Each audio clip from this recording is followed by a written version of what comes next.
Seringkali kita merasa sedih dan kecewa ketika sesuatu yang buruk datang menghampiri hidup kita. Tentu perasaan sedih, marah, jengkel bercampur aduk dalam jiwa kita. Dan di saat itulah kita menemukan diri kita sedang sendiri, berpikir keras, lalu diselimuti oleh perasaan dan pikiran yang negatif. Dan di saat itu pula terkadang muncul tindakan-tindakan yang brutal dan tidak rasional. Sakit hati yang mendalam, merasa terpuruk, sampai pada akhirnya ingin mengakhiri hidup. Titik inilah yang sering orang katakan sebagai titik terendah dalam hidup, yaitu sebuah fase di mana dunia serasa jungkir balik. Satu-satunya perasaan yang kita rasakan saat itu adalah perasaan sedih, perasaan gelisah. Kita kehilangan energi dan motivasi. Diri seakan tak berdaya lagi. Adakah di antara kalian yang pernah atau bahkan sekarang sedang mengalaminya?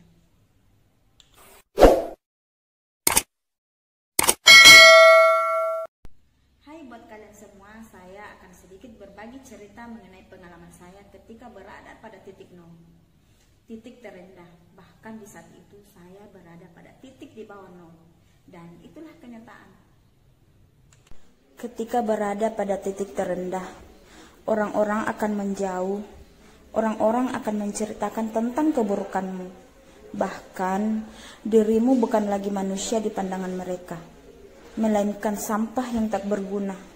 Mereka menghindarimu karena menganggap lebih kotor dari air got.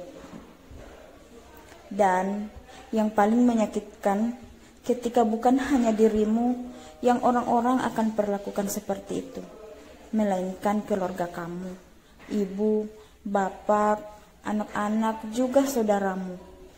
Mereka memandang sebelah mata, mencibir. Andaikan tidak takut pada hukum, mungkin saja air ludah sudah melekat pada wajahmu. Karena mereka jijik.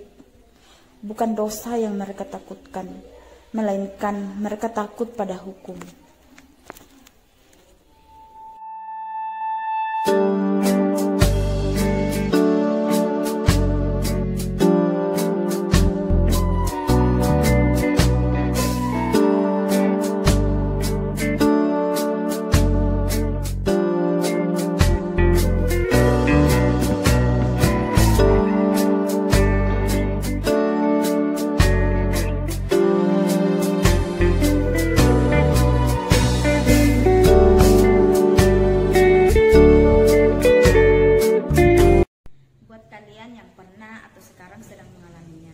Percayalah bahwa seberat apapun masalah yang kita hadapi, semua pasti akan berlalu. Jangan pernah merasa sendirian. Jangan pernah kalian menyalahkan siapapun dalam hidup kalian, apalagi sampai menyalahkan Tuhan.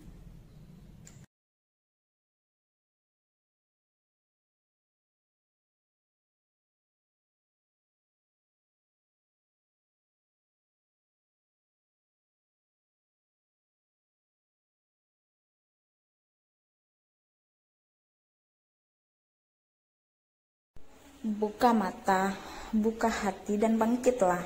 Buatlah dirimu tegar dan percaya bahwa ujian yang tengah kamu alami adalah bentuk pembersihan diri, di mana jika kamu sanggup melewatinya, kamu akan segera lolos dan hidupmu akan jauh lebih bahagia. Jangan pernah takut, karena Allah tidak pernah meninggalkan kita.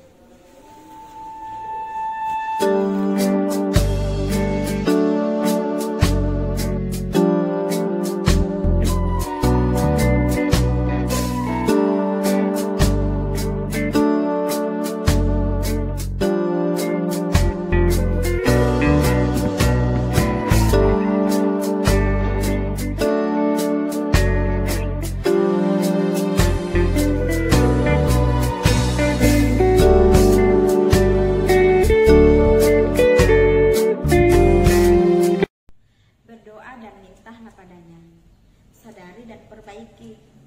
Mari kita mengintrospeksi diri. Mungkin saja semua ini terjadi karena kita belum tepat dalam menempatkan diri. Percayalah bahwa kita semua manusia berhak untuk bahagia. Maka carilah kebahagiaan itu. Kalahkan rasa takutmu, marah dan juga bencimu. kalahkan semua itu. Jangan pernah peduli dengan mereka yang telah menganggapmu hina. Biarkan saja mereka terlena, menghabiskan waktunya sibuk melakukan semua itu, tanpa mereka sadar kalau kamu telah jauh melaju meninggalkan mereka. Temukanlah hidup yang lebih bahagia, lakukanlah perubahan nyata dalam hidupmu. Yakinlah bahwa kamu bisa, yang dibutuhkan hanyalah tekad dan usaha, dan yang terpenting adalah doa. Percaya, kalian harus percaya. Dulu saya pernah berada pada titik sangat terendah, titik di bawah nol. Tapi sekarang alhamdulillah saya baik-baik saja. Kenapa? Karena masih ada di antara mereka yang sayang dan peduli pada saya. Dan tentu mereka yang dulu menghina dan mencibirmu, yakin bahwa mereka akan malu pada dirinya sendiri.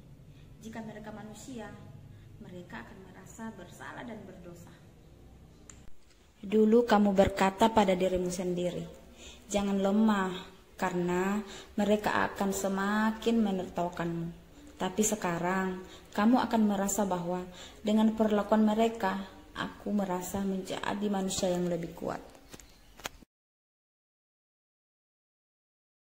Hai buat kalian semua, ada satu hal yang menjadi pesan dari saya. Jangan pernah kalian menaruh benci dan dendam. Syukurilah apa yang telah terjadi dalam kehidupan kalian, karena kita telah belajar berbagai banyak hal, pengalaman hidup yang menyakitkan namun berakhir bahagia. Hidup bahagia bukan berarti harus kaya raya, bisa memiliki segalanya, tapi bahagia karena masih ada orang-orang yang sayang dan peduli pada kita. Bahagia karena kita bisa lepas dari berbagai macam penderitaan. Dan yang terpenting adalah ketika orang lain sedang mengalami apa yang kamu alami, kamu akan bersikap bijak. Kamu tidak akan pernah melakukan hal-hal yang orang lain pernah lakukan pada kamu. Bangkitlah dan teruslah melangkah, karena di hadapanmu masih banyak orang yang menunggumu, membutuhkanmu, dan menyayangimu.